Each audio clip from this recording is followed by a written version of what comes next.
Injustice doesn't always come with a warning. It often arrives in uniform. In the heart of Memphis, beneath a crumbling overpass, two homeless black men shared laughter, survival, and silence.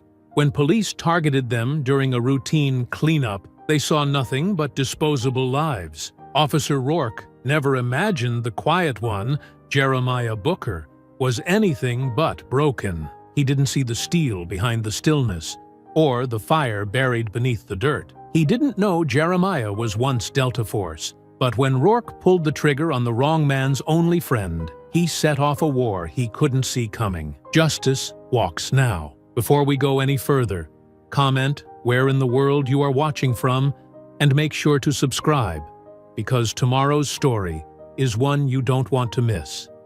The Memphis sun crept over the horizon, painting the city's concrete canyons in shades of amber and gold. Steam rose from a rusted fire barrel, its orange flames dancing against the morning chill.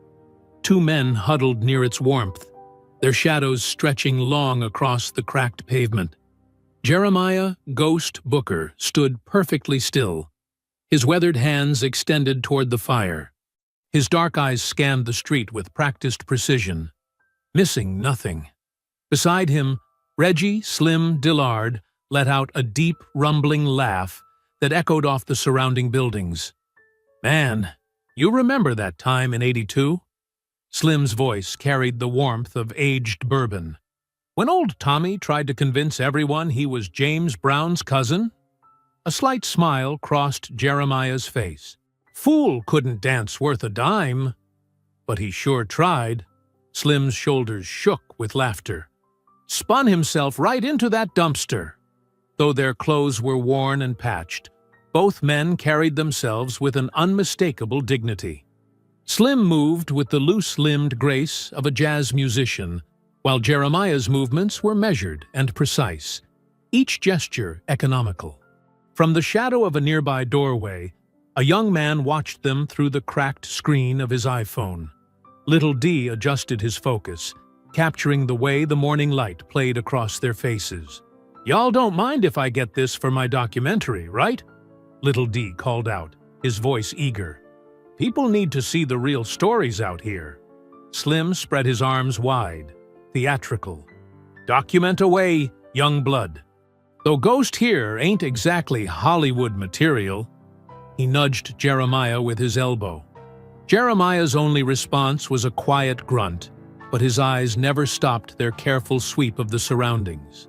The smell of coffee and bread drifted through the air as Mama Cass's ancient shopping cart rattled around the corner.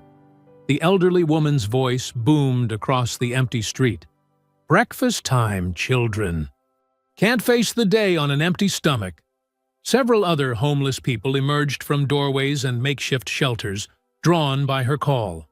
Mama Cass handed out wrapped sandwiches with the efficiency of a veteran lunch lady. But each came with a personal touch, a pat on the shoulder, a word of encouragement, a stern reminder to stay warm. "Ghost, Slim, get over here and eat something before you waste away," she commanded, waving them over. As they approached, Little D kept filming, capturing the way the community moved like a familiar dance.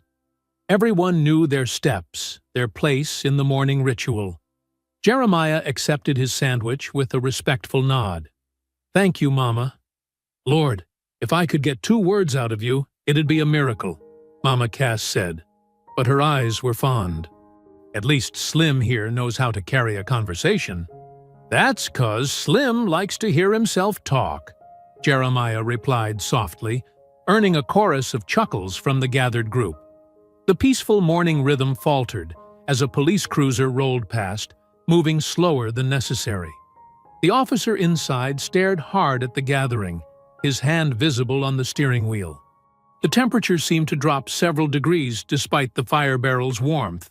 Jeremiah's posture shifted subtly, a change so slight only Slim seemed to notice. His eyes tracked the patrol car until it disappeared around the corner. "Getting bold, aren't they?" Slim muttered, his usual smile fading slightly. "Third time this week, they've done their little drive-by." The group dispersed gradually, returning to their daily routines. Little D lowered his phone, but not before capturing a few more shots of the morning light catching the steam from the fire barrel. Slim pulled out a worn notebook from his jacket pocket, jotting something down with a stubby pencil. The pages were dense with his cramped handwriting, filled with observations and thoughts collected over countless mornings like this one. "You know what we are, Ghost?" Slim asked, looking up from his writing. His voice had taken on that philosophical tone he got sometimes when the morning was quiet and the coffee was hot. "We're the memory keepers, the ones who remember how it was, how it is, how it should be. These streets, they try to forget people like us exist. But we're still here, watching, remembering." He gestured at the city around them, the gleaming office buildings rising above their heads like distant mountains. "We're the only thing standing between concrete and forgetting." Jeremiah took a slow sip of his coffee, his eyes fixed on some distant point. When he spoke, his voice was barely above a whisper. Not anymore. The morning peace shattered like glass when 3 police cruisers screeched around the corner. Their tires crunched over broken bottles as they surrounded the small gathering beneath the overpass. Officer Blake Rourke stepped out first, adjusting his tactical vest with practiced showmanship. "Rise and shine, folks!" Rourke's voice carried false cheer. "City's got big plans for this spot. Time to pack up and disappear." The other officers spread out, hands resting on their weapons. Detective Morales hung back by her car, her face a careful mask of professional detachment. Mama Cass stepped forward, her shopping cart between her and the officers. "Now hold on just a minute. These people ain't causing no trouble. We've been here for years." "Ma'am, step back." Rourke cut her off.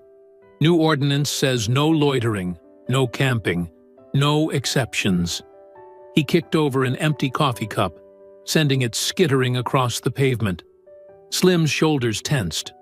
"Ordinance? More like organized harassment.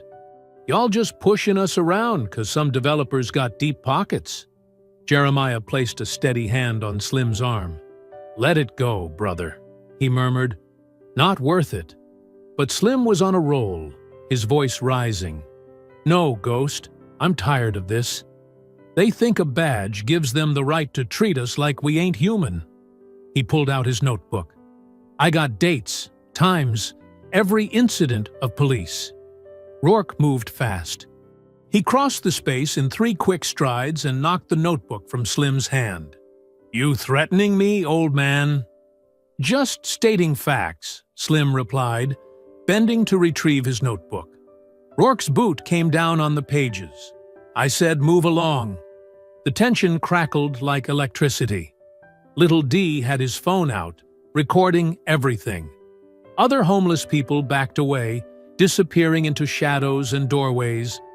"Officer, please," Mama Cass tried again. "We'll move. Just give us time to—" Rourke grabbed Slim's collar and slammed him against the concrete wall. The sound echoed under the overpass. "Maybe you didn't hear me. This isn't a negotiation." Jeremiah's body language shifted subtly. His hands remained loose at his sides, but his feet adjusted stance, weight balanced, ready. His eyes tracked every officer's position with cold precision. "Let him go." Jeremiah's voice was quiet, but carried steel. "He's not resisting." Detective Morales finally spoke up. "Rourke, ease off. They're complying." But Rourke was running on adrenaline and authority. He twisted Slim around and threw him to the ground. Slim's head bounced off the pavement with a sickening thud. "Stay down!" Rourke pressed his knee into Slim's back. "Anyone else want to be a hero?"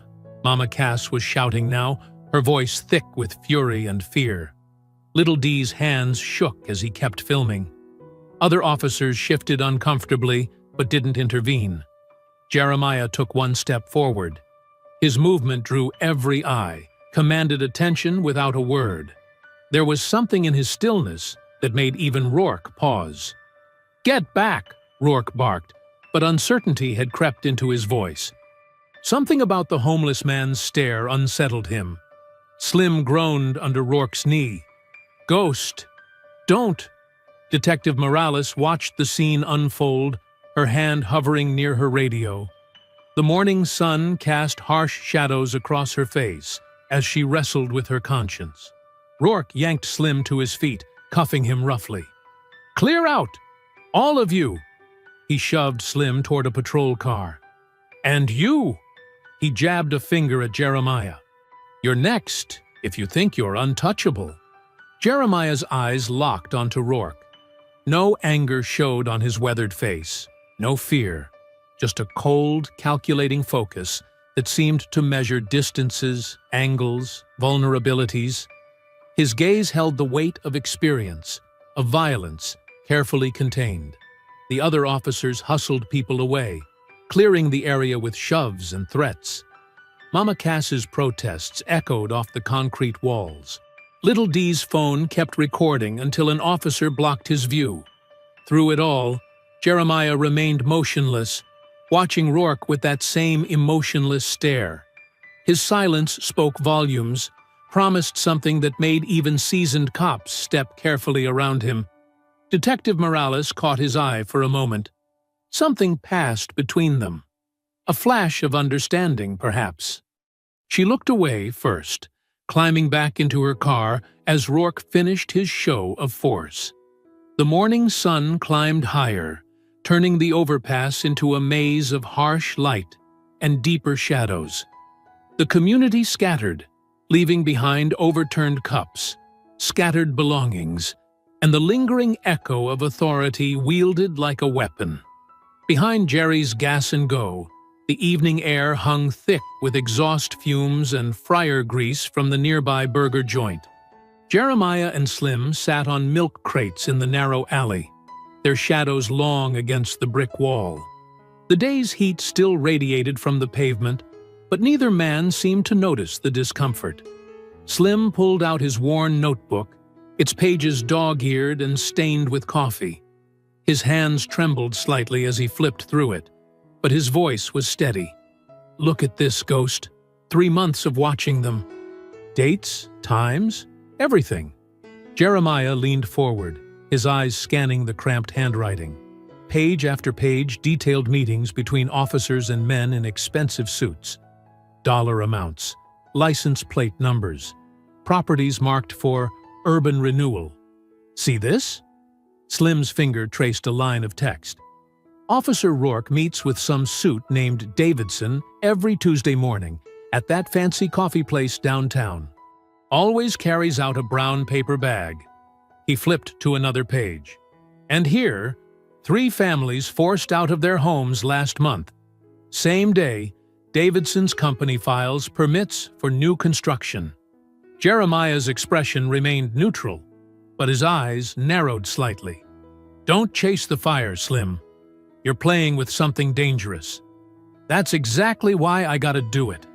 Slim straightened up, wincing at the creak in his back. "Somebody's got to stand up. Show them we see what they're doing." A truck rumbled past on the street, its headlights briefly illuminating their faces. Jeremiah's features were carved from shadow, while Slim's eyes burned with purpose. "They're systematically clearing us out," Slim continued, his voice low but intense. "Not just the homeless. Working families, too. Anyone who can't fight back.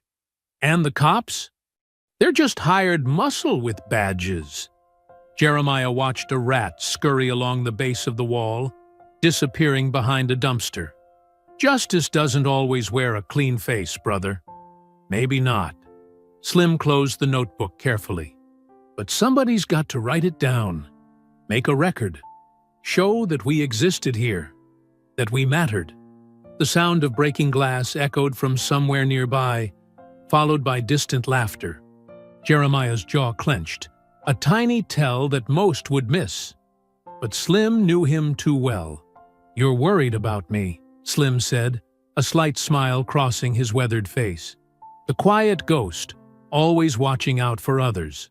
From his backpack, Slim produced 2 wrapped sandwiches, day-old donations from the deli around the corner. He handed one to Jeremiah. the paper crinkling in the growing darkness. They ate in comfortable silence, the kind that comes from years of shared hardship and understanding. Sirens wailed in the distance, but neither man reacted. Such sounds were just part of their urban lullaby. Slim brushed crumbs from his jacket, his movements deliberate. You know what Mama Cass always says? Truth's got a way of finding daylight. He patted the notebook in his pocket. Maybe that's all I'm doing, helping the truth along a little.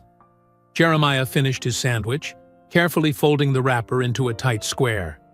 His hands, despite their roughness, moved with precise control. Above them, between the towering buildings, a few stars managed to pierce the city's glow. Slim followed Jeremiah's gaze upward, both men taking in the vast darkness above their small corner of existence. "If I die," Slim said quietly, "make sure it means something." The words hung in the air between them, heavy with implication. Jeremiah didn't respond, didn't turn to meet his friend's eyes. He just kept looking up at those distant points of light, his face unreadable in the growing darkness.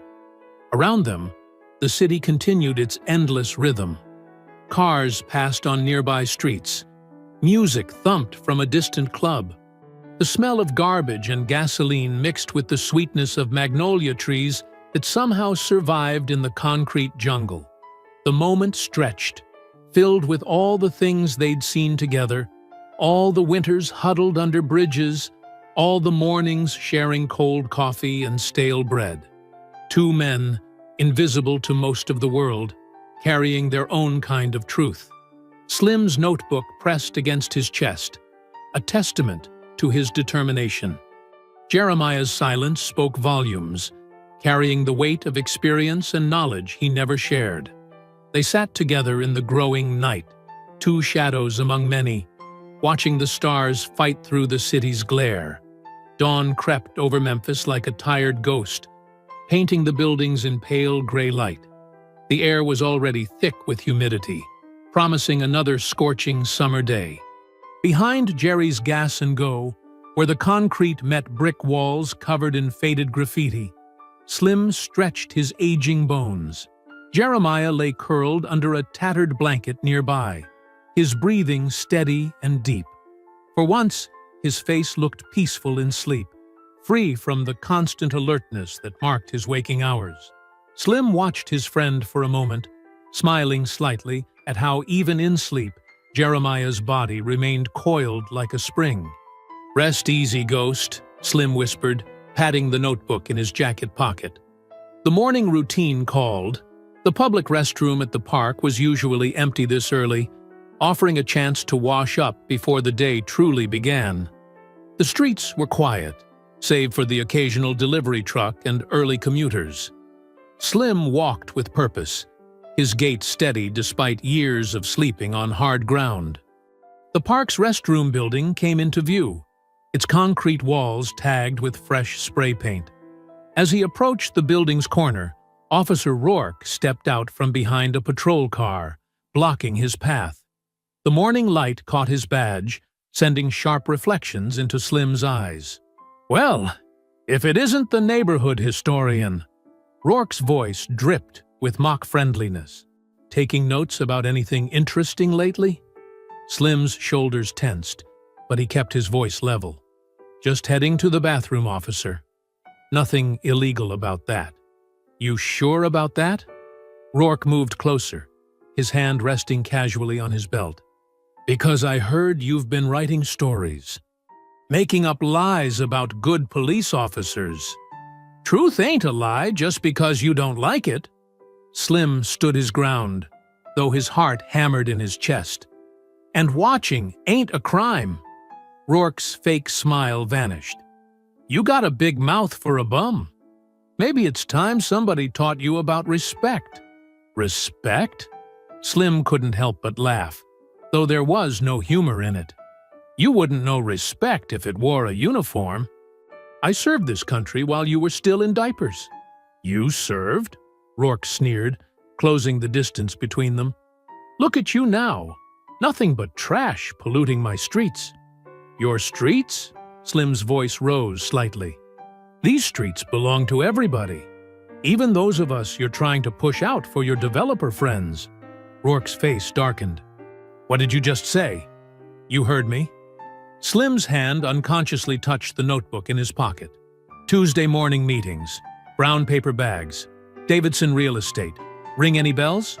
The officer's expression shifted from anger to something colder. "Empty your pockets, now." "No." Slim took a step back. "I know my rights. You got no cause." "I said empty them." Rourke's hand moved to his weapon. "What you gonna do? Shoot an unarmed man in broad daylight?" Slim kept his hands visible, spread wide. "That what they teach you in the academy now?" A car door slammed nearby. Detective Morales emerged from her unmarked vehicle, coffee in hand, taking in the scene with growing concern. "Everything okay here?" she called out, walking briskly toward them. "Stay back, detective," Rourke barked. "This suspect is resisting." "Resisting what?" Slim's voice was steady, but his eyes darted between the officers. "Standing while black? Existing in public?" "Last warning," Rourke growled. "On your knees." "I did that enough in Vietnam," Slim said quietly. "Not doing it for you."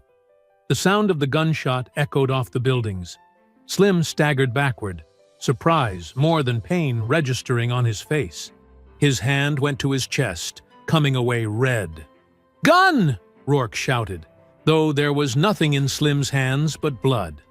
"No!" Morales screamed, drawing her weapon. "Stand down!" Slim stumbled into the alley, leaving a trail of red droplets on the concrete. His legs gave out near a stack of wooden pallets. The notebook fell from his pocket, landing in a puddle. Morales reached him first, pressing her hands against the wound. "Stay with me! Stay with me!" she urged. But Slim's eyes were already growing distant. "Tell Ghost," he whispered. But the rest was lost in a wet cough. Footsteps approached, quick, precise steps that both officers recognized. Jeremiah appeared at the alley's entrance, his presence somehow filling the narrow space. His eyes took in everything. Slim's crumpled form, the blood, Rourke's still smoking weapon. Without a word, he moved past the officers and knelt beside his friend. Slim's eyes found his, a final message passing between them. Then the light faded, and Slim was gone. Morales reached for her radio with shaking hands. Rourke started shouting something about procedure and threats. But when they looked back at Slim's body, Jeremiah had vanished as completely as morning mist in sunlight. The alley held only echoes of a gunshot, of injustice, of a friendship severed by violence. And somewhere in the city's shadows, a ghost began to move. Yellow police tape fluttered in the morning breeze, marking off the alley like a grotesque party decoration. Red and blue lights painted the brick walls as more patrol cars arrived, their sirens cutting through the heavy Memphis air. Officers moved with practiced efficiency, setting up a perimeter while crime scene techs unpacked their equipment. Detective Morales stood rigid, her coffee cup forgotten on the ground, its contents mixing with the growing puddle of blood. Her hands, still stained red despite the paper towels another officer had given her, shook slightly as she faced Rourke. "He was unarmed," she hissed, keeping her voice low but intense. "There was no weapon, no threat. What were you thinking?" Rourke's face remained smug, though a thin sheen of sweat betrayed his nerves. He reached for something. "I perceived a threat and acted according to protocol. It's all in my statement." "Your statement?" Morales stepped closer, her voice dropping even lower. "Your statement is garbage, and you know it. I was right there." "Then you saw him resist," Rourke shot back. "Besides, these people are unpredictable. Better safe than sorry." "These people?" Morales's hands balled into fists. He was a veteran, a human being. Before Rourke could respond, a heart-wrenching wail cut through the morning air. Mama Cass pushed through the growing crowd of onlookers, her substantial frame moving with surprising speed. Two young officers tried to stop her at the tape, but she brushed past them like they were children. "My boy!" she cried, dropping to her knees beside Slim's body, which lay waiting for the medical examiner. "Oh Lord, my sweet boy." Little D circled the scene's edges, his cracked iPhone held high despite his trembling hands. His face was wet with tears, but his grip remained steady as he captured everything. The blood, the officers, Mama Cass's grief. The live stream counter in the corner of his screen kept climbing. "They killed him," Little D narrated, his voice thick with emotion. "They killed Slim in cold blood. Y'all watching this? The whole world needs to see." Officers started noticing the recording, moving to block his view. But Little D was quick, ducking and weaving, making sure his lens caught every detail. The footage might be shaky, but it was clear enough to tell the truth. "Where's Ghost?" someone in the crowd whispered. The question rippled through the gathering observers. "Where's Jeremiah?" Mama Cass looked up from her prayers, suddenly alert.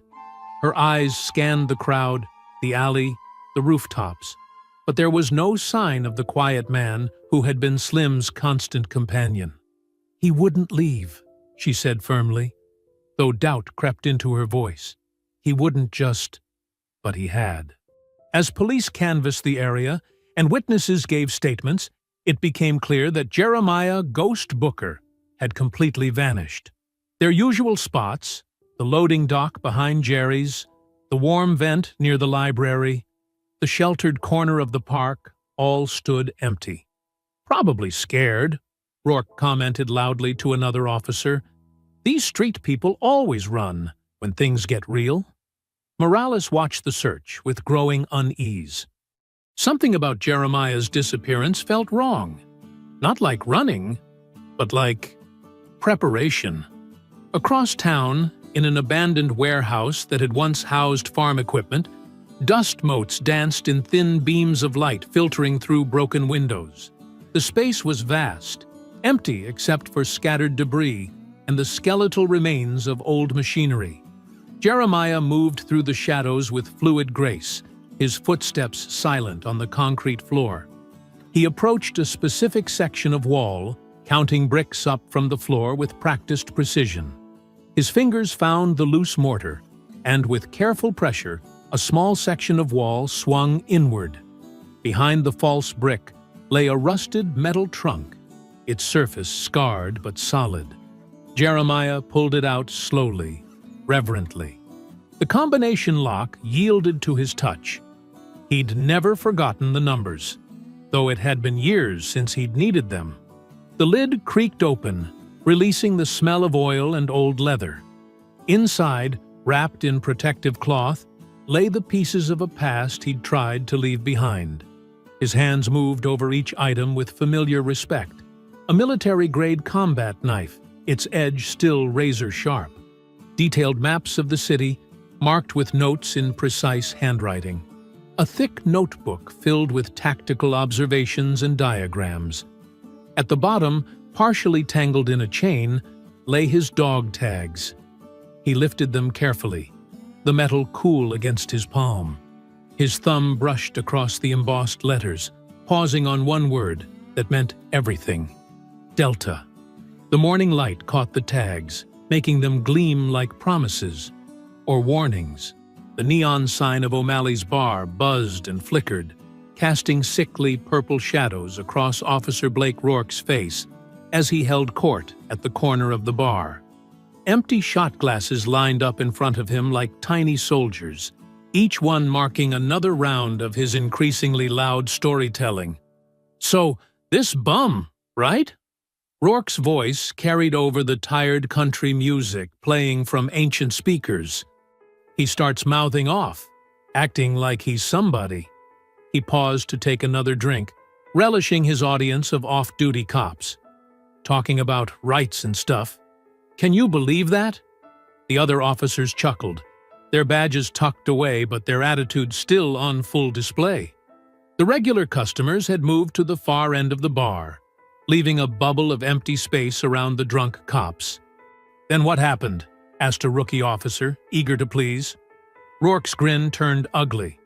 "Well, he made a sudden move. You know how it goes. Had to protect myself." He mimed drawing his weapon. Problem solved.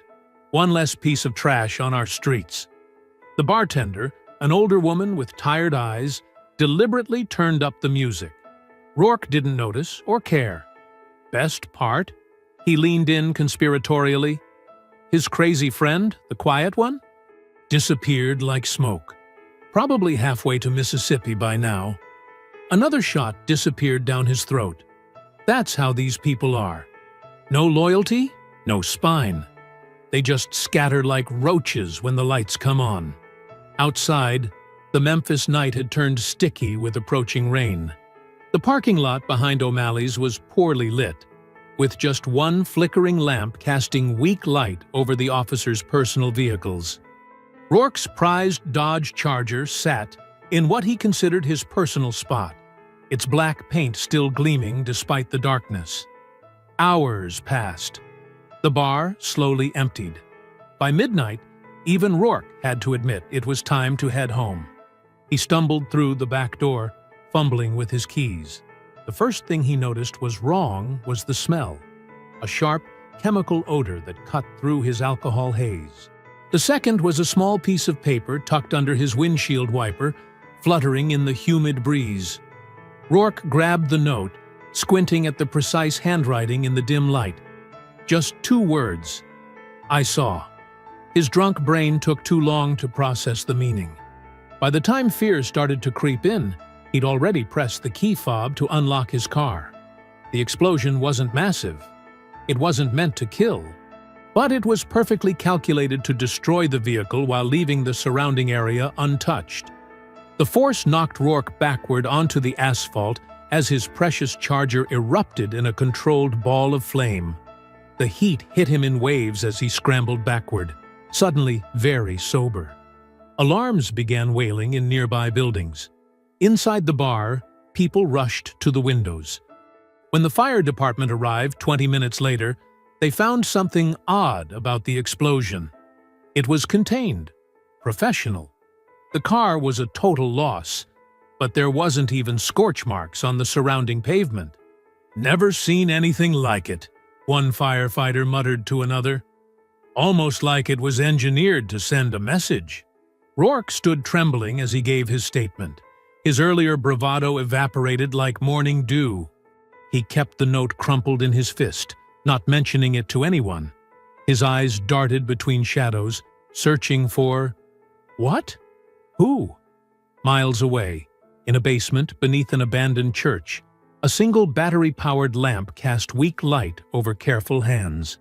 Jeremiah moved with practiced efficiency as he disassembled a custom rifle, each piece being cleaned and checked before disappearing into a padded case. The basement was sparse but organized.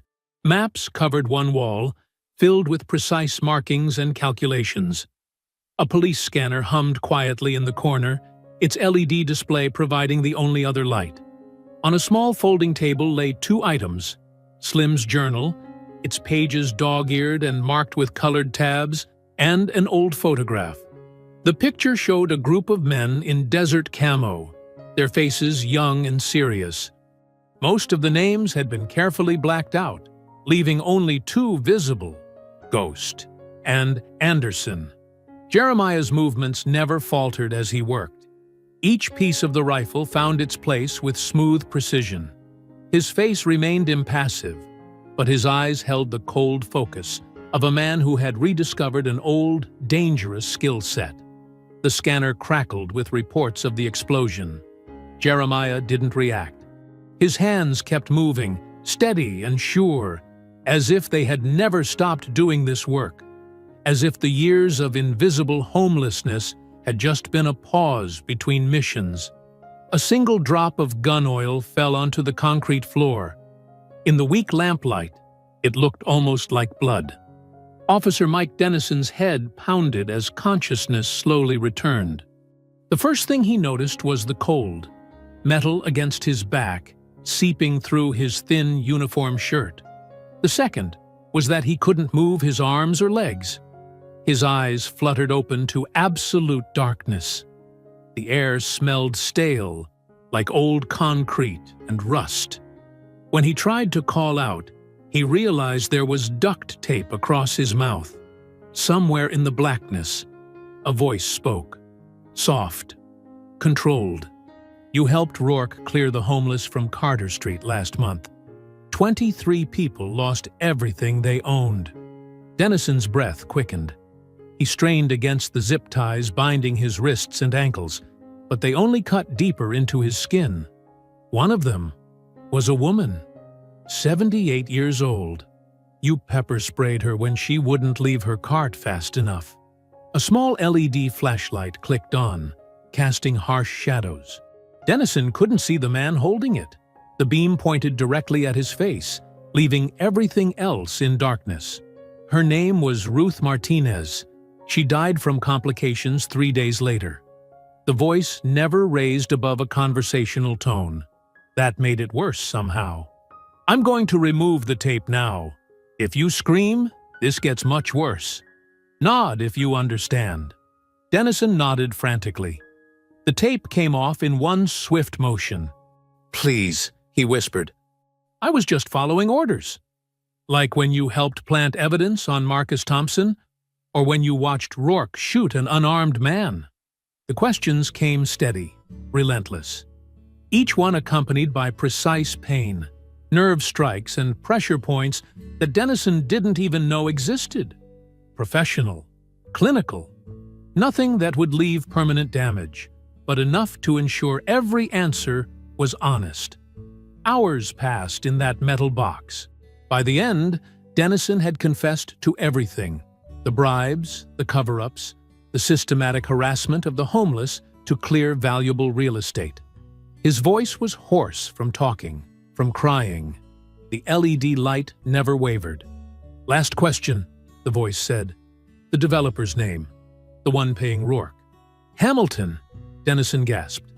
"James Hamilton, Downtown Properties LLC." The light clicked off. Footsteps moved away, then stopped. "Someone will find you in a few hours. Remember this feeling. Remember that we see everything." Then silence. When the storage facility's morning shift manager arrived at 6 a.m., she found Unit 247's lock cut and door partially open. Inside, Officer Dennison sat propped against the wall, conscious but shaking. The zip ties had been removed. No blood, no serious injuries, just bruises and terror in his eyes. CSI teams swarmed the unit within the hour. They found nothing. No fingerprints, no fibers, no DNA. The security cameras had gone dark for exactly 4 hours during the night. A system glitch, according to the confused IT contractor. Detective Morales stood in the storage unit, notepad in hand, watching the forensics team work. Something about the scene bothered her. It was too clean, too precise. This wasn't random violence or gang retaliation. This was methodical. "Detective?" An officer called from outside. "We found this in his pocket."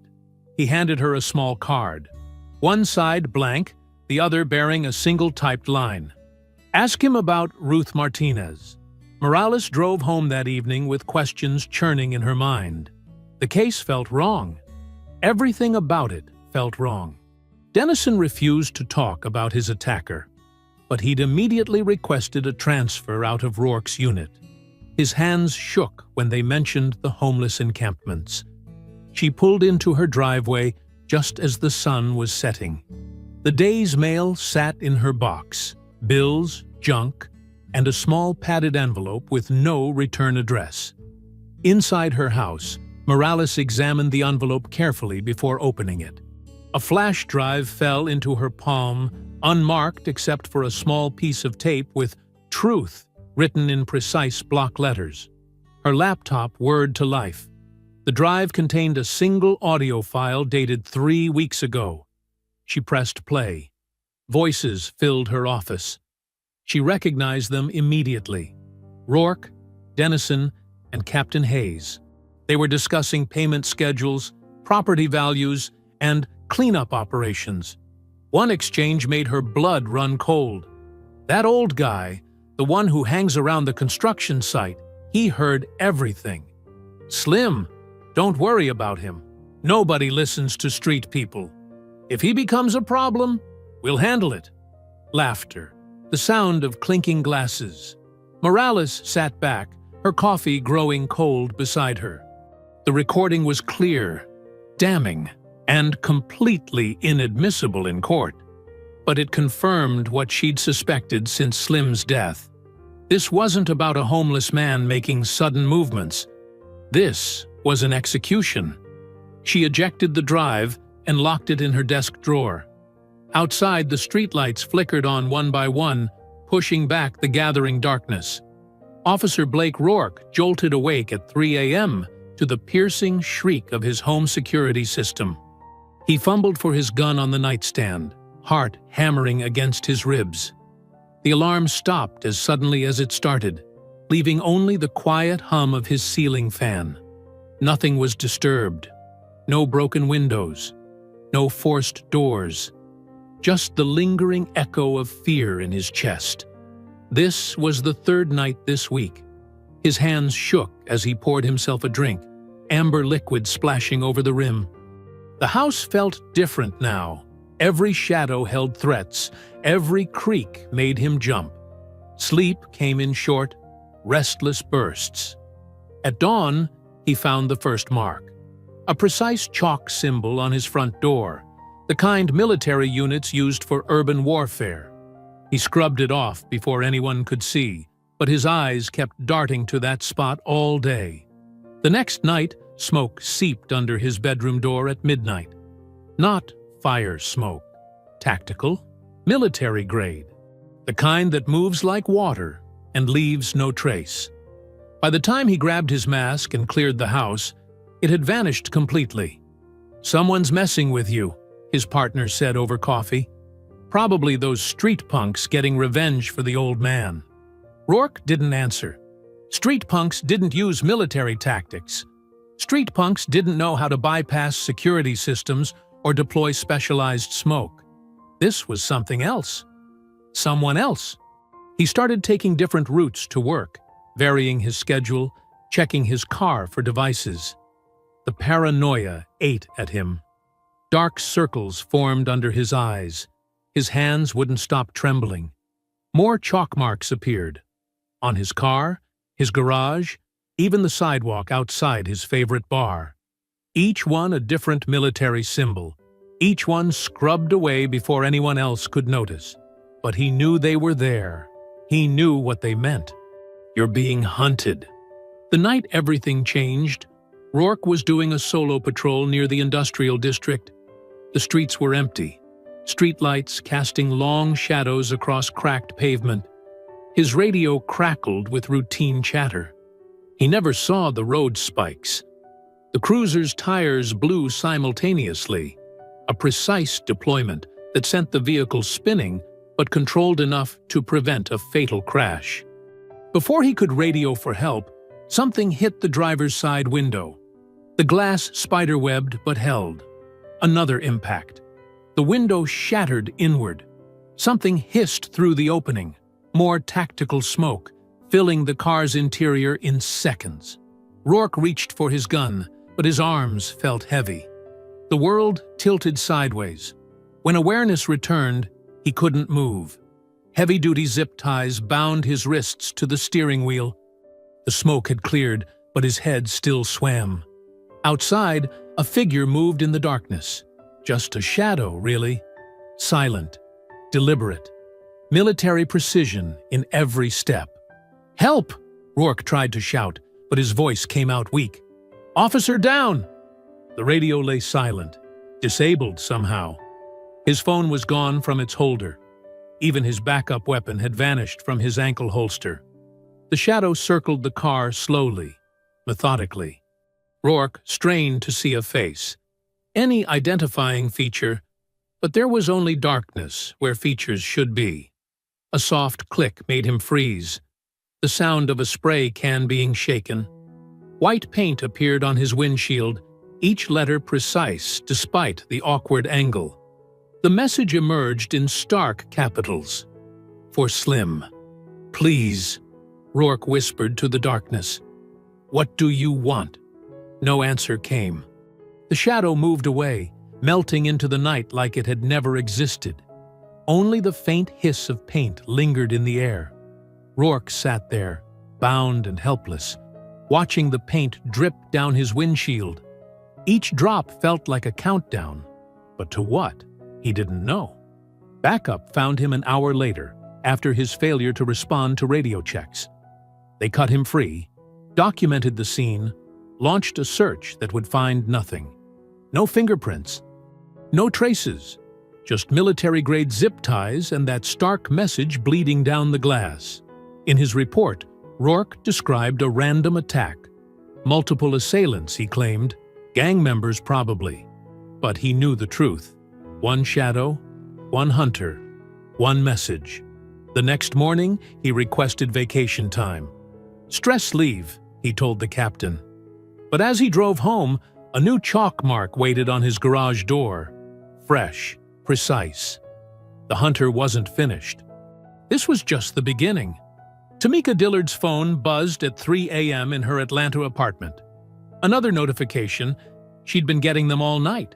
Shares, comments, tags in posts about a homeless man shot by police in Memphis.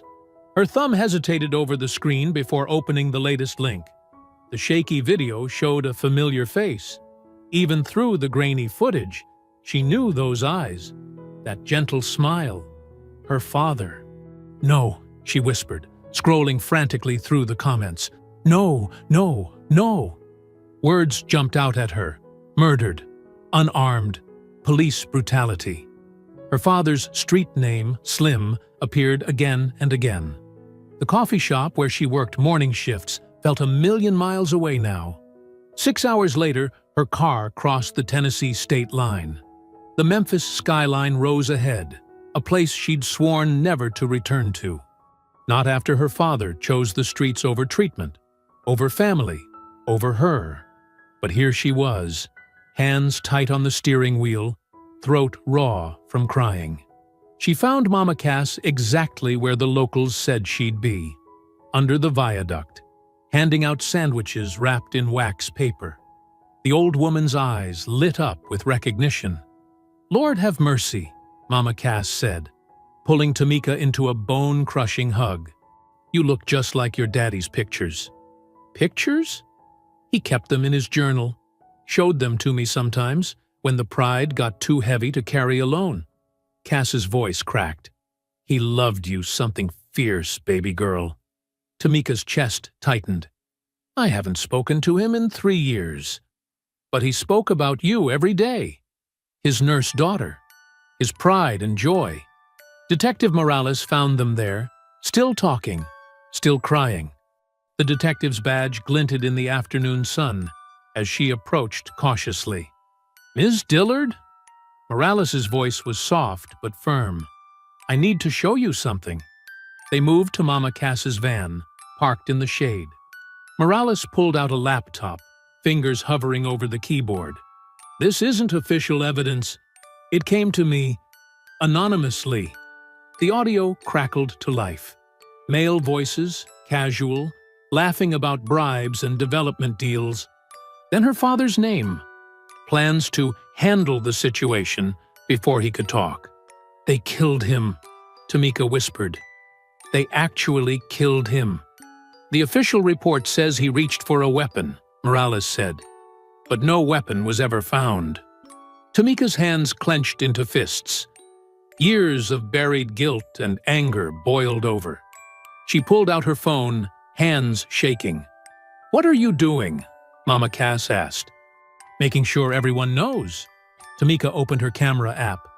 "Making sure they can't hide this." The video she recorded was raw, unfiltered. No makeup, no script. Just a daughter's pain and fury laid bare for the world to see. She spoke about her father, not just as a homeless man, but as a veteran, a philosopher, a man who loved blues music and collected interesting rocks. The city wants you to see a stereotype, she said, tears streaming down her face. "They want you to see someone disposable. But I see my father. I see a man who wrote me letters every week, even when I stopped reading them, who kept my nursing school graduation photo in his jacket, who died because he saw something wrong and wouldn't stay quiet." She uploaded the video right there, hands still trembling. Within hours, it exploded. Local news picked it up first, then national. Hashtags spread like wildfire. Her phone wouldn't stop buzzing.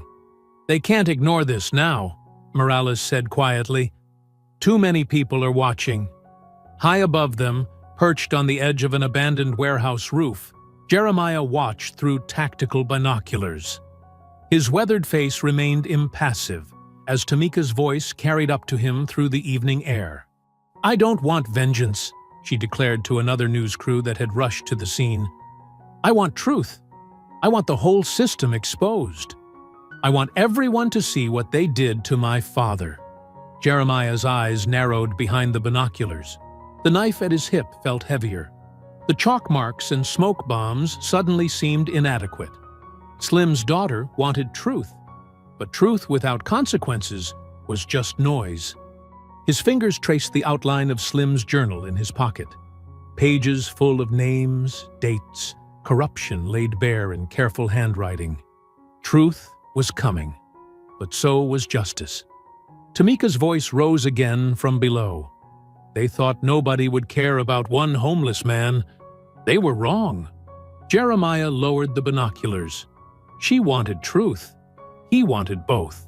The City Records building stood dark against the midnight sky, its windows reflecting the sparse streetlights. Jeremiah moved like a shadow across the parking lot, his years of Delta Force training evident in every silent step. His ragged clothes concealed tactical gear underneath. Not military grade anymore, but good enough for tonight's mission. He'd spent 3 days watching the building's patterns. Security guards made rounds every 30 minutes. Cameras had blind spots he'd mapped out. The night cleaning crew left at 11 p.m. It was now 1:17 a.m., the quietest hour. The service entrance lock took 12 seconds to pick. Jeremiah counted each one in his head, the way he'd been trained. The door opened without a sound. Inside, emergency lights cast a dim green glow through empty hallways. A guard's footsteps echoed from around the corner. Jeremiah pressed himself against the wall, becoming one with the shadows. The guard passed within inches, never looking up from his phone. Amateur. In Somalia, that kind of carelessness got people killed. The records room was on the 3rd floor. Jeremiah took the stairs, avoiding the cameras he knew monitored the elevators. His worn boots made no sound on the concrete steps. The stairwell door opened to a long corridor lined with filing cabinets and office doors. A security camera swept back and forth at the far end. Jeremiah timed its movement, then moved quickly between its arcs. The records room door had a keycard reader.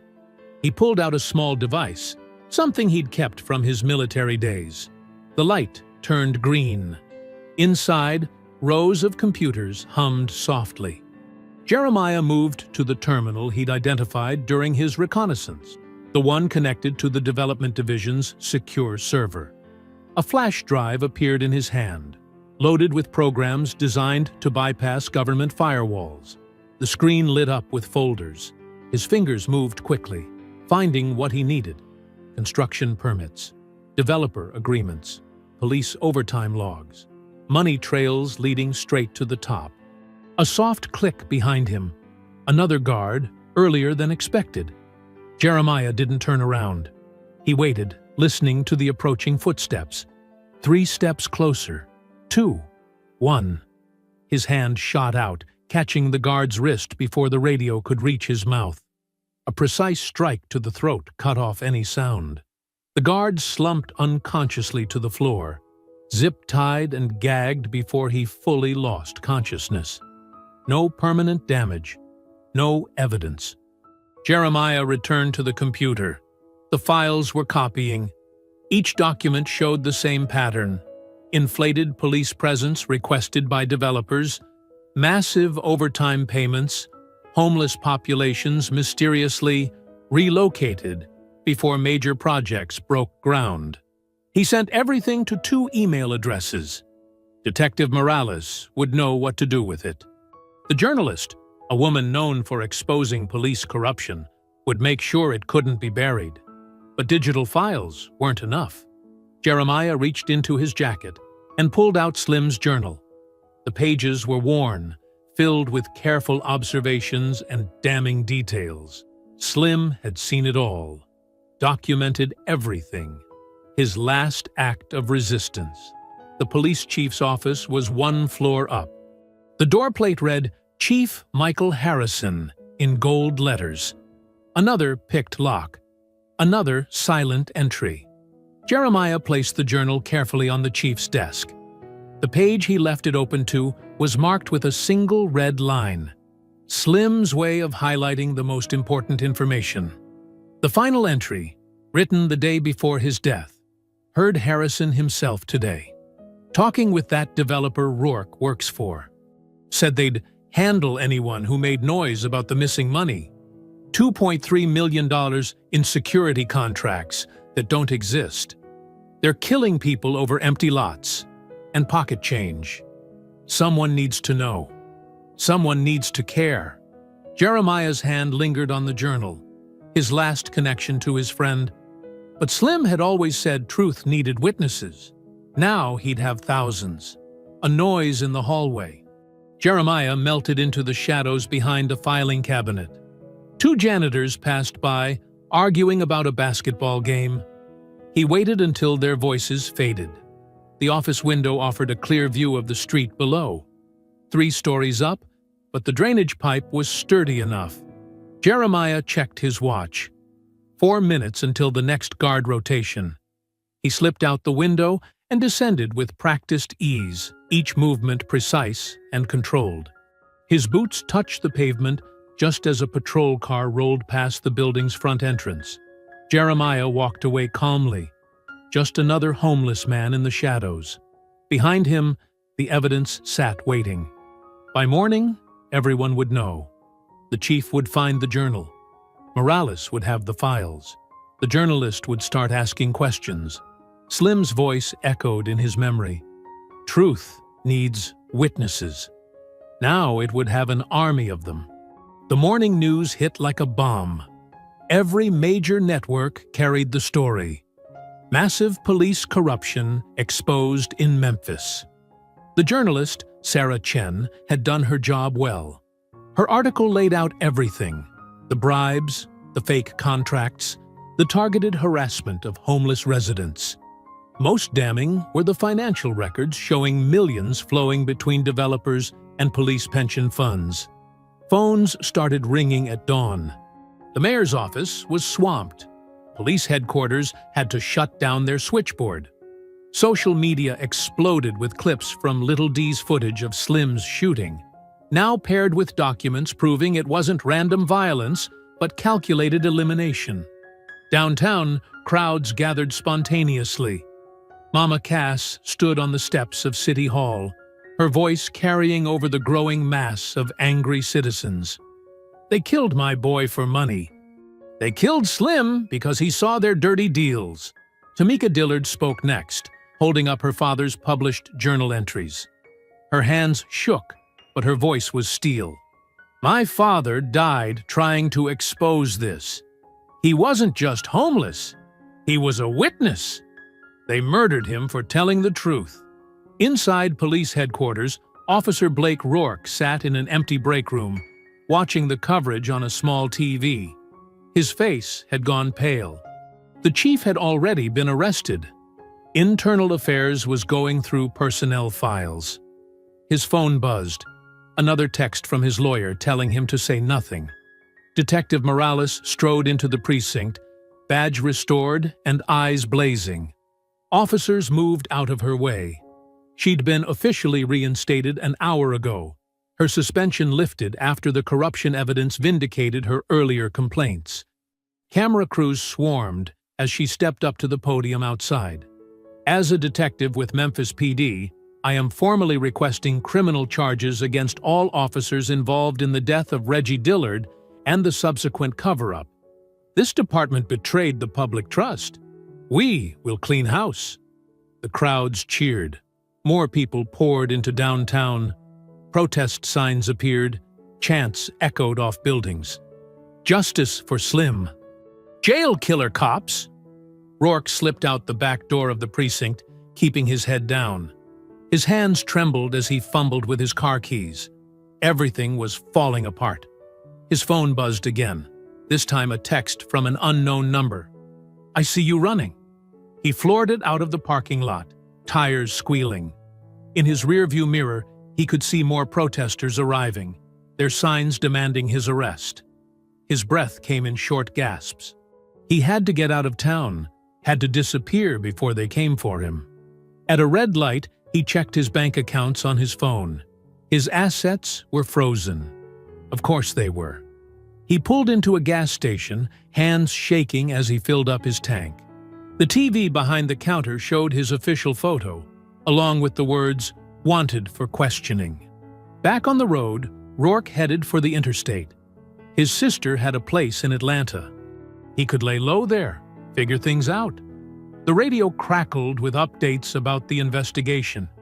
He switched it off, pressing harder on the gas. A dark figure on a motorcycle appeared in his mirror, staying a few cars back. Rourke's heart pounded. He changed lanes erratically, trying to lose the tail. The motorcycle matched his movements smoothly, professionally. He took the next exit, then another, weaving through side streets. The motorcycle followed. Rourke's hands were slick with sweat on the steering wheel. He recognized the riding style, military precision, maintaining perfect distance. When he looked in the mirror again, the motorcycle was gone. Rourke let out a shaky breath. Maybe he was just paranoid. Maybe. The same motorcycle appeared ahead of him, waiting at an intersection. The rider's helmet turned slowly to track his car as he passed. In the mirror, it pulled out to follow again. Rourke's phone buzzed. Another unknown number.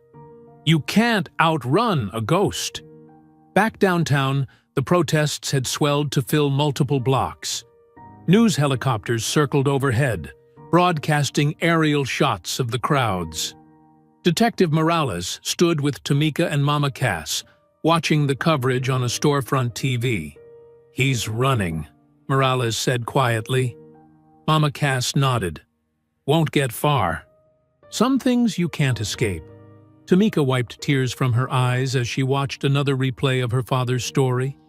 "I just want to know who's been helping expose all this. The files, the evidence. Someone's been working behind the scenes. Sometimes justice needs shadows," Mama Cass said, her eyes distant. "Sometimes the light comes from the darkest places." On the interstate heading south, Rourke's car sped through the gathering dusk. The motorcycle followed, patient and relentless as death itself. In the growing darkness, Jeremiah's eyes never left his target. Slim's voice echoed in his memory. "Make it mean something." The hunt was on. The morning sun blazed over Memphis as thousands filled the streets. Signs bobbed above the crowd like angry waves. Justice for Slim. End police violence. Homeless lives matter. The air crackled with purpose and righteous anger. Mama Cass stood at the front, her gray hair gleaming in the sunlight. Her weathered hands gripped a wide banner that read, "We remember Slim," in bold red letters. Her voice, strong despite her age, called out through a borrowed megaphone. "They thought we wouldn't fight back," she shouted. "They thought we'd stay quiet while they killed our brothers and sisters." The crowd roared in response. Little D moved through the masses with his phone held high, live streaming everything. His cracked screen captured the raw energy of the moment, faces filled with determination, fists raised in solidarity, tears streaming down cheeks. "We're at 30,000 viewers," he called out to Mama Cass. "The whole country's watching now." Detective Morales stood to the side, still in her official capacity, but clearly supportive. She spoke quietly into her radio, coordinating with other officers to keep the protest route clear and safe. Her eyes constantly scanned the crowd, watching for trouble but finding only passion and peace. Near the steps of City Hall, Tamika Dillard took the megaphone. Her hands trembled as she pulled out a worn envelope. The crowd hushed, sensing the weight of the moment. "I found this in my father's journal," she said, her voice breaking. "It's addressed to me. I want to share it with you all." Little Dee zoomed in on her face as she began to read. "Dear Tamika, if you're reading this, I'm probably gone. Not gone like before, when I chose the streets over stability. Really gone. I need you to understand why I stayed out here when I could have come home.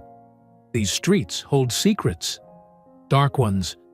I've been watching the deals made in shadows, the money changing hands, the way they push us around like we're nothing but trash to be swept away. I've written it all down. I know you were ashamed of me. I know it hurt when your friends found out your daddy was homeless. But baby girl, I stayed because somebody had to witness. Somebody had to keep track. Somebody had to stand guard. You're a nurse now. You heal people. I'm so proud of that. I've been trying to heal things too, in my own way, by exposing the sickness in this system. If something happens to me, don't let them bury the truth with my body. Don't let them paint me as just another homeless casualty. I lived with purpose. I died for a reason. I love you more than you'll ever know." Tamika's voice broke on the last words. The crowd had gone completely silent. Then someone started clapping. The sound spread like fire, building to a thunderous roar.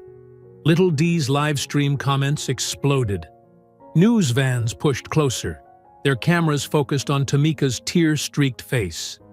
Mama Cass wrapped her in a tight hug as the applause continued. Detective Morales felt her phone buzz. A text from an unknown number. "Check the construction site where they first started the sweeps. Under the foundation. You'll find what Slim saw that night." She texted back, "Who is this?" The response came quickly. "You'll find him in the place he buried the truth." Morales looked up at the crowd, searching for a familiar face, but found only the sea of protesters. The phone buzzed one final time. "Thank you for doing what's right." The protest continued to grow.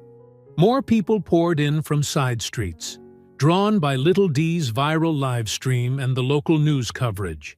Signs waved in the morning breeze. Voices joined together in chants for justice. Mama Cass led them in a prayer, her strong voice carrying over the masses. "Lord, we thank you for bringing Slim's truth to light. We thank you for giving us strength to stand up. We thank you for showing us that even the smallest among us can shake the foundations of power." Little Dee's phone battery was running low, but he kept filming. This was history. This was what Slim died for. This was the moment when the voiceless found their chorus. The summer sun climbed higher, beating down on the gathered thousands. But nobody moved to leave. They had waited too long for this day. They had earned this moment of solidarity and strength. Tamika folded her father's letter carefully, tucking it close to her heart. Her voice was stronger now as she took the megaphone again. "My father believed in justice. He believed in truth. He believed that if enough people stood together, even the most powerful would have to listen." The crowd's response shook the windows of City Hall. The truth had finally broken free. And somewhere in the shadows, justice was still being served. The abandoned lot sat like an open wound on the city's edge, ringed by rusted chain-link fence and scattered with construction debris. The setting sun painted everything in shades of blood orange. A lone car pulled up, tires crunching on broken concrete. Officer Blake Rourke stepped out, his movements jerky with fear. His usually pristine uniform was wrinkled, his face unshaven. Dark circles under his eyes showed days without sleep. He kept looking over his shoulder, jumping at shadows.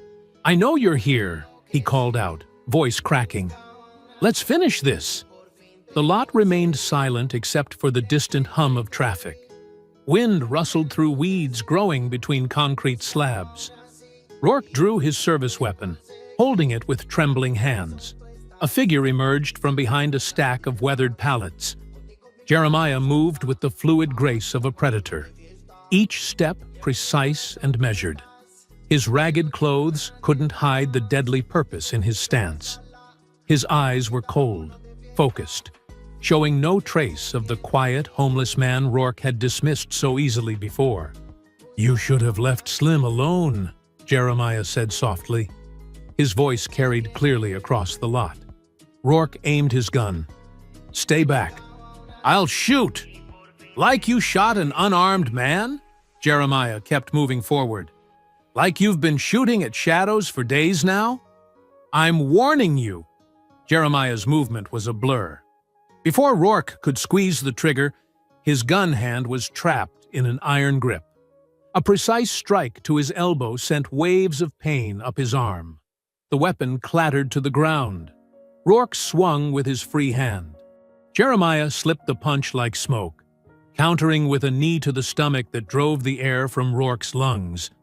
The officer staggered back, gasping. "What? What are you?" "Someone who's seen real combat," Jeremiah said. "Not just bullied, helpless people." Rourke charged with a roar, throwing wild punches. Jeremiah deflected each one, moving with the fluid efficiency of decades of training. Every counterstrike found a vulnerable point: ribs, kidney, solar plexus. The fight was brutally one-sided. "Please," Rourke wheezed, blood trickling from his nose. "I have money." "Slim had a life." Jeremiah cut him off. He caught Rourke's arm in a joint lock. "He had dignity." The pressure increased.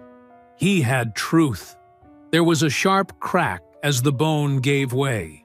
Rourke screamed, collapsing to his knees. Jeremiah pulled out a phone and started recording. "Tell the truth," he commanded. "All of it. The bribes, the developers. Why you really killed Slim." "You're crazy!" Rourke's words cut off as Jeremiah applied pressure to the broken arm. "The truth. Now." The confession poured out between sobs of pain. The systematic harassment of homeless people to clear valuable properties. The kickbacks from developers. How Slim had witnessed a payoff and had to be silenced. "I'm sorry," Rourke blubbered. "I'm sorry." "Slim can't hear you." Jeremiah's voice was ice. "But the world will." He zip-tied Rourke's hands and feet, ignoring the officer's continued pleas. With military precision, he dragged him to the base of a massive billboard overlooking the highway. Using more zip ties and rope from his pack, he secured Rourke to the metal support beam. The sign he taped to Rourke's chest was written in clear black letters. He reached for power. I reached for justice. Jeremiah picked up Rourke's gun, methodically disassembling it and scattering the pieces across the lot. The badge he placed in Rourke's lap, a final symbolic gesture. Cars were already slowing on the highway, drivers pointing up at the bound figure. In the distance, sirens began to wail. Jeremiah melted back into the shadows as red and blue lights appeared on the horizon. The last thing Rourke saw before the police cars arrived was Jeremiah's silhouette against the dying sun, standing perfectly still. Then he was gone, leaving only the evidence of corruption and the truth Slim died protecting. The recording was already uploading to multiple secure servers. By morning, there would be no place left for lies to hide. No shadows for injustice to lurk in. The light Slim had tried to shine would finally break through. Traffic on the highway had come to a complete stop.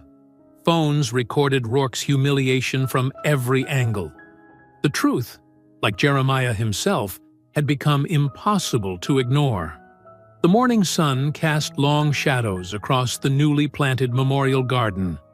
Where concrete and despair had once ruled, flowers now bloomed in carefully tended beds.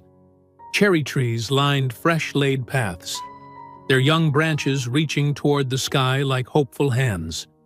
The space under the overpass had been transformed.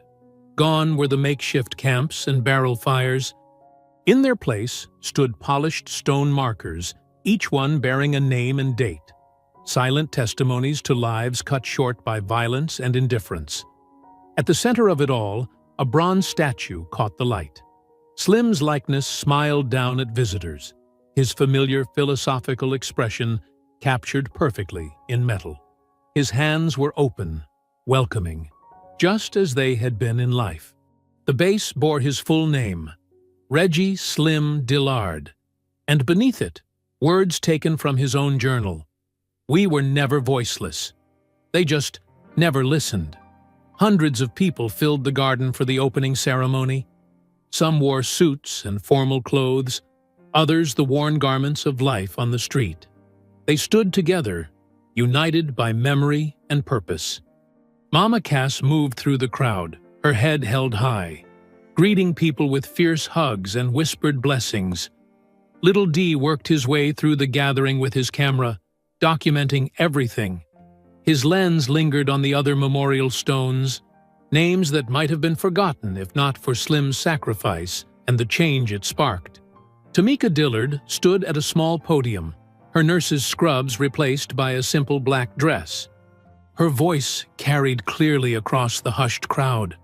"My father believed in the power of truth," she said, her words steady despite the tears in her eyes. "He believed that if people just saw each other, really saw each other, things would change. This garden isn't just about remembering, it's about seeing. Every name here was somebody's child, somebody's friend, somebody's family." She gestured to the surrounding plants and paths. This used to be a place where people hid their shame, the shame of poverty, of homelessness, of how we as a society failed our most vulnerable. Now it's a place of honor. Every flower that blooms here is a reminder that beauty can grow from darkness, if we're brave enough to plant the seeds. Detective Morales stood off to the side, watching the ceremony with tired but satisfied eyes. Under her arm, she carried a weathered notebook, Slim's journal, its pages now evidence in multiple corruption cases. Later that day, she would place it in the city archives, where researchers and justice advocates could access its truths. The crowd moved through the garden after the speeches, reading names, leaving flowers. Some shared stories of those they'd lost. Others just stood in silence, remembering. Mama Cass led an impromptu prayer circle near Slim's statue, her voice rising in song. Little D's camera caught snippets of conversation. "Remember how he always shared his coffee? Used to quote Shakespeare, right out of nowhere. Helped me get clean. Showed me where to find help. Never gave up believing things could change." The garden itself seemed to hold these memories, each plant and stone a keeper of stories. Benches invited people to sit and reflect. A small fountain provided gentle background music, its water catching sunlight like scattered diamonds. Near the back of the crowd, partially hidden by one of the cherry trees, stood a solitary figure. His clothes were clean but simple, his bearing straight despite the weight of years. For a moment, a shaft of sunlight broke through the overpass shadows, illuminating his face. Jeremiah's features were weathered but peaceful, his eyes taking in everything with quiet intensity. He watched Tamika embrace supporters, saw Morales speaking softly with city officials. His gaze lingered on Mama Cass as she blessed the ground with holy water. Little D passed nearby with his camera, but didn't notice the still figure in the shadows. The sun shifted, and Jeremiah began to move. His steps were unhurried, measured, carrying him between groups of mourners and celebrants. No one turned to watch him go. No one called out his name. He was like his old nickname, a ghost, present but unseen, part of the story but not its center. He passed the last row of memorial stones, each one a marker of change bought at too high a price. The garden's new fence gleamed in the morning light, its gate standing open in welcome. Beyond it, the city continued its endless motion, traffic flowing, people hurrying past. Jeremiah's shadow stretched behind him as he walked away, growing fainter with each step. Behind him, voices rose in song, Mama Cass leading the crowd in an old spiritual. The words floated after him on the breeze, a reminder and a blessing, as he disappeared into the flow of everyday life. The packed courtroom buzzed with nervous energy as Officer Blake Rourke stood before justice. His orange jumpsuit had been traded for an ill-fitting gray suit that hung loose on his frame after months in detention. The metal handcuffs gleamed under the fluorescent lights, a stark contrast to the badge he once wore with such arrogance. Two stone-faced U.S. Marshals flanked him, their presence a reminder that his days of authority were long gone. In the front row, Tamika Dillard sat with perfect posture, her nurse's scrubs replaced by a modest black dress. Her fingers were intertwined with Mama Cass's weathered hands. The elderly woman's eyes never left Rourke's face, as if memorizing every moment of his downfall. Detective Morales sat beside them, her badge prominently displayed, a silent statement about which side of the thin blue line she'd chosen. "All rise," the bailiff's voice boomed. Judge Martinez entered, her black robes flowing as she took her seat. The room fell into absolute silence. "Proceed with the evidence," she commanded, her voice carrying to every corner of the hushed courtroom. The prosecutor stepped forward, remote in hand. "Your Honor, the people present, Exhibit A." The screen flickered to life. Rourke's face filled the display, illuminated by harsh light. His confession, extracted by Jeremiah's careful planning, began to play. "Yeah, we targeted Dillard." Rourke's recorded voice echoed through the speakers. He was poking around where he shouldn't. Developers paying good money to clear that block. Can't have some homeless vet stirring up trouble. His tone was casual, almost bored, as if discussing the weather instead of murder. Gasps rippled through the gallery. Someone muttered, "Monster," loud enough to earn a warning glance from the judge. Orders came down through channels. The recording continued. "Make it look clean. Make it look justified." Nobody was supposed to care about some street person anyway. Rourke on the screen shrugged, the movement making his zip-tied hands visible. Tamika's grip on Mama Cass's hand tightened until their knuckles turned white. The elderly woman's shoulders shook with silent sobs. Detective Morales took the stand next, her testimony delivered in clear, precise terms that left no room for doubt. "Evidence was systematically destroyed," she stated. "Body cam footage deleted, witness statements altered, crime scene photos went missing. This wasn't just one bad officer. This was institutional corruption." When Tamika rose to read Slim's letter, the room grew even quieter. She unfolded the worn paper with trembling fingers, but spoke with strength that seemed to channel her father's spirit. "My dearest daughter," she began, "if you're reading this, I didn't make it. But don't cry for me. I lived free, even without a roof. I spoke truth, even without a platform. And I loved you, even without your love in return. The streets taught me that justice moves slow, but it moves sure, like water wearing down stone. Remember me not as the man who fell, but as the man who stood up." Mama Cass held up a creased photograph of Slim, his smile bright and defiant despite his ragged clothes. Several jurors wiped their eyes.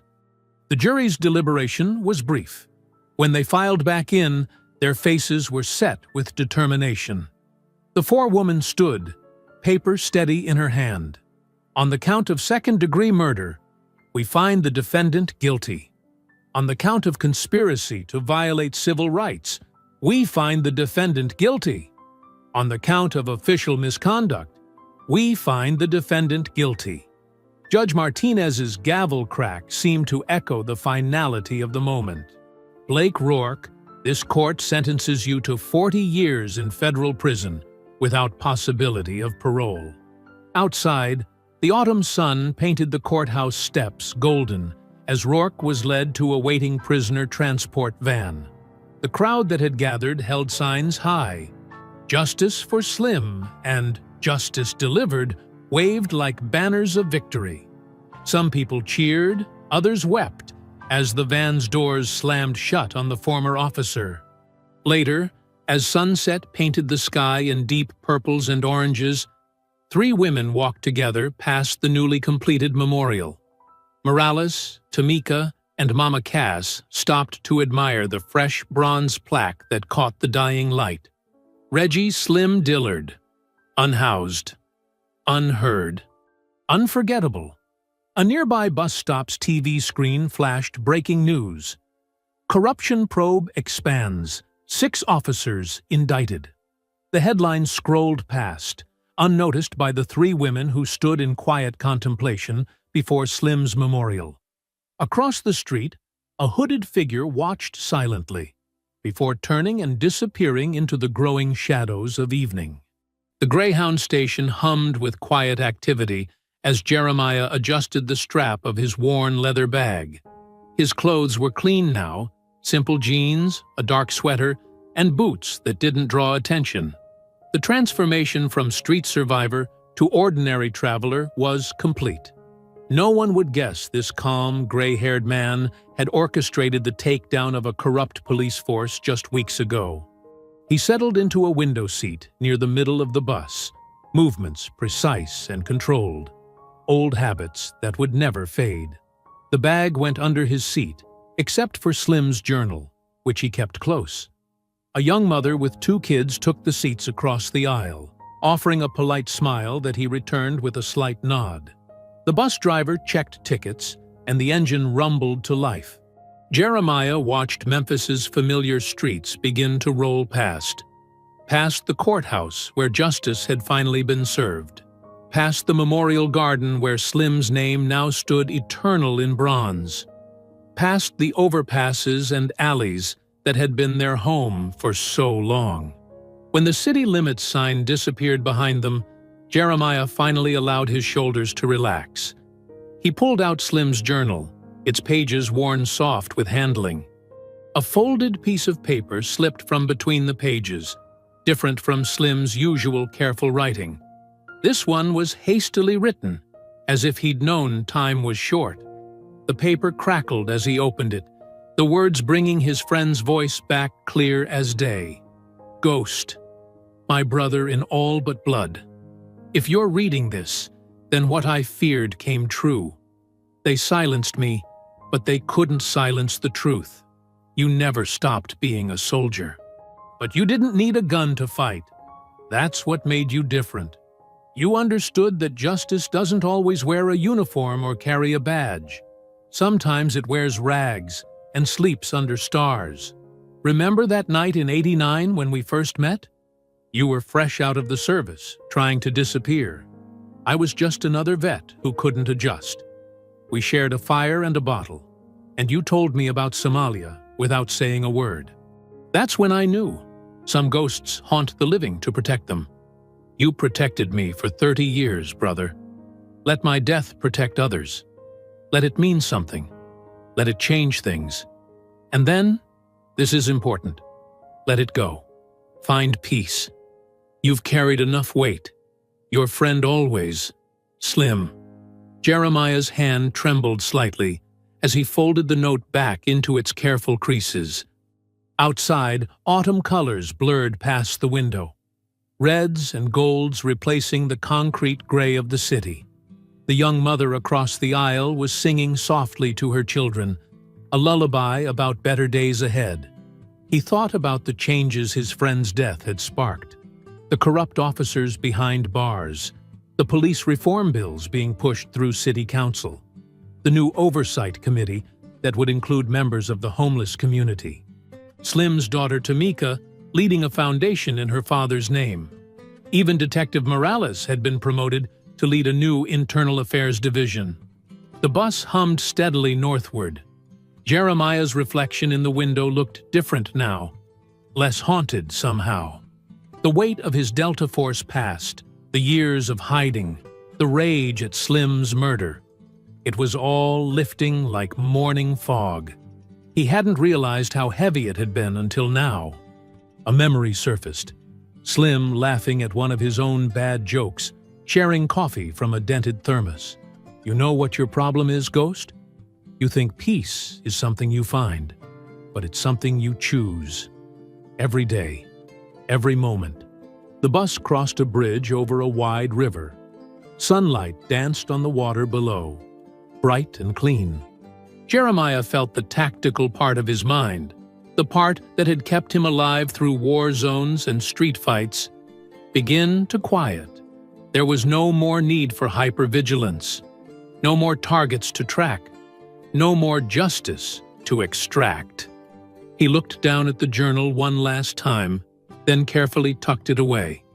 The mother across the aisle had fallen asleep, her children curled against her like puppies. The scene struck him as perfectly ordinary, the kind of moment he and Slim had fought to protect. Jeremiah leaned his head back against the seat. For the first time in decades, he felt no need to scan for threats or plan contingencies. The mission was complete. Justice had been served. His friend could rest easy, and so could he. The steady rhythm of the highway lulled him as Memphis disappeared behind the horizon. His breathing slowed, matching the gentle sway of the bus. Years of combat-honed instincts finally surrendered to exhaustion. I hope you enjoyed that story. Please share it with your friends and subscribe so that you do not miss out on the next one. In the meantime, I have handpicked 2 stories for you that I think you will enjoy. Have a great day.